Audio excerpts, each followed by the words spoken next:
ready to go!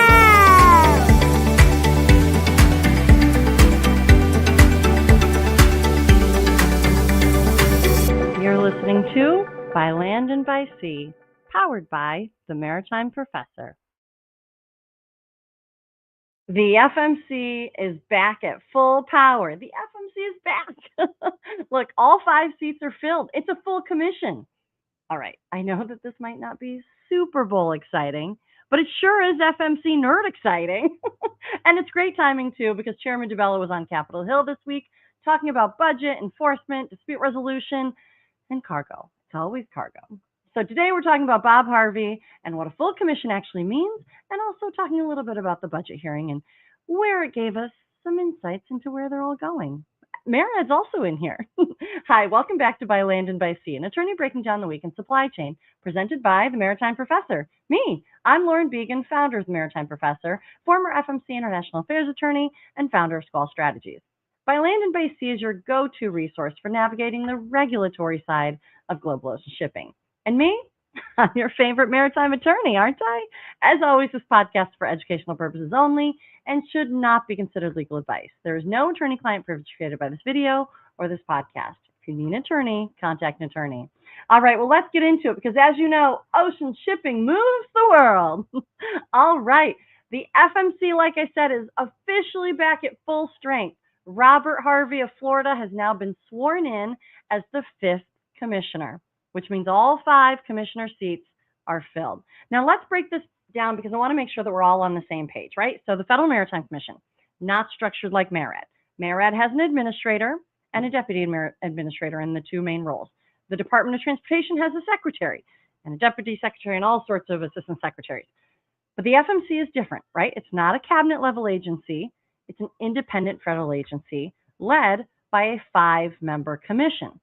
The commissioners are nominated by the president and confirmed by the Senate. So we saw that. We saw nomination hearings. We saw both Chairman DiBella and Bob Harvey go in front of the Senate, answer questions, and then ultimately get confirmed by the Senate upon vote. And then we were waiting for the swearing in. Actually, the FMC commissioners serve staggered terms, staggered 5-year terms. 5 commissioners, staggered 5-year terms. So basically every year, we have a commissioner coming due for renomination, reconfirmation. And the commission itself is bipartisan, so no more than 3 commissioners can serve from the same political party. And 1 commissioner is then designated by the president to serve as the chairman. So yes, Chairman Laura DiBella leads the agency, right? After 22 days after she had actually been sworn in, she was then designated chairman. That's how it works.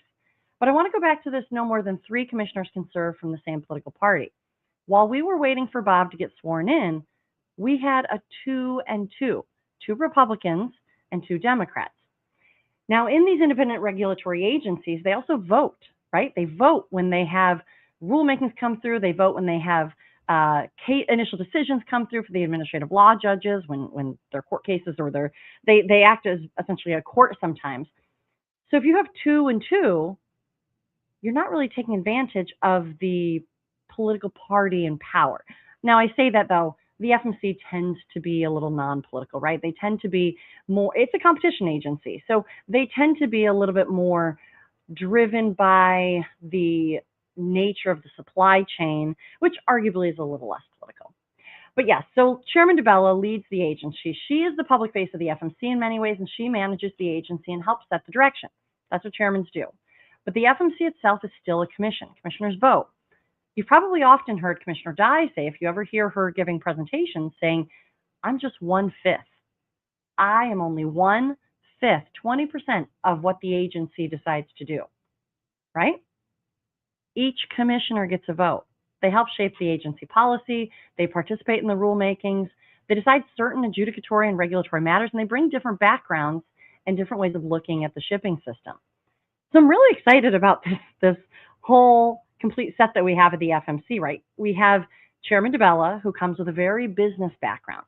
We have Bob Harvey, who we're going to talk about in a minute here, but Bob comes with a lot of legal acumen, really sharp legal mind. We have former Chairman Maffei, now Commissioner Maffei, a former congressman. That is so cool. We have Commissioner Dye, who is the longest serving FMC commissioner, who really understands where the FMC can and can't be. She's been there for 24 years at this point, which we likely will never see again because now we have specific term limits that have been brought in by the Coble Act is what it was, where it's 2, maybe 3 terms for how long the commissioners can be there. So Commissioner Dye, until she decides to leave, will continue to be grandfathered in here, the last one of the pre-Coble Act to remain despite, term limits coming in now. So she has that deep knowledge of what the commission has done over the past 24 years. And then we also have Commissioner Beckich, who comes, as if you saw my interview with him, with deep labor knowledge, which is such an important piece of a conversation for just filling out the overall, the overall picture of how the supply chain works, obviously. Those are our 5 commissioners. What wonderfully different backgrounds they all have, and what wonderfully different ways of looking at this very complex shipping system that they bring to the table. So when I say the FMC is now full strength, it's not just, okay, one more person joined the chat. It is so exciting to see the different nuances that they all bring, the different backgrounds, the different experiences, the different expertise, the new, fresh ideas, the historical, I know how this has been done, information that is so crucial, that kind of connectivity of an agency. And like I said, the party in power now has its 3-2 lead in votes, but the FMC really tends to remain pretty insulated from politics. The commissioners regularly cross party lines and agree on different things because, like I said, it really is a competition agency rather than an agency driven by politics. So, like I said, we have Chairman Laura DiBella, we have Commissioner Rebecca Dye, we have Commissioner Daniel Maffei, we have Commissioner Bob Harvey, and we have Commissioner Max Beckich. And this is good timing. The FMC is busy. I think this is probably one of the most, everybody knows that it exists time in history. It's certainly not a quiet season for the FMC. All right, now let's talk about Bob Harvey because I want you to get to know him a little bit. I'm sure at some point I hope to have him on the show, but I think his background is worth highlighting. So Commissioner Bob Harvey brings, like I said, legal experience, but not just legal experience. He previously served as president and executive director of the Florida Opportunity Fund, investing in Florida's based startup companies in sectors like life sciences, information technology, advanced manufacturing, aviation and aerospace, homeland security and defense, and other strategic technology areas. Now, I love that he's bringing in this kind of technological expertise to things. But he's also coming in as having served as the executive director of the Florida Development Finance Corporation, which supports economic development through tax-exempt and taxable bonding financing. And before that, he was general counsel of Enterprise Florida, the state's principal economic development organization. So his background combines the legal acumen and the law that he has, but also finance, economic development, public-private partnerships, and emerging technology. Something also to note, he is a U.S. Navy veteran and served as a lieutenant commander in the JAG Corps, so the Judge Advocate General Corps, so the law side of things, right? Where his work included military justice, administrative law, federal law enforcement, and naval law. I think having both Commissioner Harvey and Chairman DiBella nominated together was such a smart match. They both are coming out of Florida. They work together in Florida, and they bring complementary strengths. Chairman DiBella is very business-minded. You can hear it in the way she talks about the FMC, competition, customer choice, cargo movement, right? Marketplace behavior, practical outcomes for the shipping public, and the way to make things just fair and efficient movement of goods, right? The whole mission of the FMC. And Commissioner Harvey brings that legal and analytical strength to the same conversation. He brings the lawyer lens, how the statutes work, how agency authority works, how decisions are built, and how commission actions need to hold up procedurally and legally. That pairing is so perfect for the FMC because that's what the FMC has, right? The FMC is small, highly specialized, but a lot of the agency's work is done by lawyers and economists, right? Business-minded people and legal-minded people. It lives at the intersection of market behavior and legal authority, so it makes sense. You may not know that, but I would say that the FMC probably has as many lawyers as it has economists. And I'm hesitating here because it might have more economists, but then I was like, no, it might have more lawyers. They're pretty equal. And it makes sense because it's a competition authority, right? It looks at competition through the Shipping Act. It looks at commercial practices through legal standards. It looks at all of the different actors working within this ecosystem. So Chairman DiBella and Commissioner Harvey together are a pretty good reflection of the agency's core strengths: business, legal, economic. Now look, is bringing Commissioner Harvey in going to change everything overnight? No, and it probably shouldn't. I think the commission is on a pretty good path. A fifth commissioner doesn't magically solve anything, but it does restore the full strength, and it does kind of get this, and I don't think that there was a holding pattern at all, but perhaps holding pattern, right? This, we're not quite there yet. We don't have all five. We're there. The headline is not just Bob Harvey was sworn in. The headline is that the FMC is back full power, ready to get working. Now let's talk about that budget hearing. So segment 2, the budget hearing. On Wednesday, June 3rd, just this week, the Transportation and Infrastructure Subcommittee, the House T&I Committee on Coast Guard and Maritime Transportation hearing, held a hearing on the fiscal year 2027 budget request for both MARAD and FMC. So we had the Maritime Administrator, Stephen Carmel, Captain Carmel, and FMC Chairman, Laura DiBella. Now, did you want to talk about budget hearings? It can get a little dry. Look, this one was useful. And of course, that's why you tune in. I break it down for you. I tell you what I thought was interesting. I think it showed where the maritime policy conversations are right now and where they're kind of intersecting. Like MARAD's talking about ships, shipyards, mariners, cargo ports, the industrial base. Good. Keep going, right? And the FMC is talking about enforcement, dispute resolution, foreign shipping practices, competition in ocean transportation marketplace. Great. Keep going. But what was really notable here is there was a bridge between those conversations. There was a bridge. Captain Carmel kept talking about cargo again and again. And his point was very plain. You cannot rebuild maritime capacity on ships alone. You need cargo. Who talks about cargo? The FMC. Look, a shipbuilding program without structured access to consistent cargo can't produce ships. Look, that's the business case in one sentence. You can't talk about building ships without the cargo. Ships need something to carry, right? And that was one of Captain Carmel's main points. That's the system. That's the underlying question. What cargo supports the system? And I want to pause on something because what I actually really liked was the alignment between MARAD and FMC in this hearing. It's not always been the case. There's often felt like there was a real divide between MARAD and FMC. Not necessarily open hostility. I wouldn't say that. But I would say a palpable separation, different missions, different cultures, different lanes, right? Cabinet level agency, modal office, that's MARAD, right? Focused on U.S. flag, fleet, shipbuilding, mariners, ports, industrial base, the promotion of the maritime side of the world. FMC focused on competition, ocean carriers, marine terminals, agreements, enforcement, right? The competition side, the regulatory or competition side. Different statutory missions, of course, and in no way should they be collapsed again. They were at one point the Federal Maritime Board. It is important to keep those two separate, but they should be talking to each other because the maritime system doesn't operate in neat little agency boxes, does it? Cargo doesn't move through one agency's jurisdiction and then politely stop at the border of another authority, right? Cargo moves through a system. Of course it does. We keep saying ecosystem. Ships, ports, carrier, terminal, the whole thing, all interact. So when Captain Carmel talks about cargo as the foundation for rebuilding maritime capacity, and Chairman DiBella says, I like that he said cargo. That's our lane. Our lane's cargo. That's important. I hear MARAD and FMC working together from the same basic premise. MARAD is saying we need cargo to support ships. FMC is saying we regulate the marketplace that cargo moves through. Our job is to make sure that it's fair, competitive, and lawful. They're connected, and I like that. I really like that. The coordination is really important. MARAD is understanding that in commercial marketplace is important, and FMC needs to understand how cargo market behavior fits into the larger maritime strategy, and I think that they do. I think they're finally rowing in the same direction, and I love to see it, right? We are one maritime here. So Carmel kept saying cargo is the foundation, cargo supports.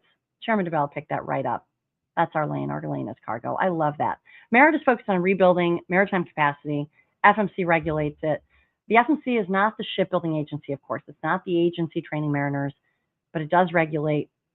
Like if the goal is more reliable cargo movement, more fair treatment of U.S. shippers, then FMC has to be part of that conversation. It's FMC's job to watch the marketplace where the cargo goes. That's what the Shipping Act says. So the other thing I want to talk about is this Maritime Security Trust Fund. So the budget appears to increase MARAD's funding, but a major portion of that increase is tied to this new trust fund that Congress has not yet created. It's in the Ships Act.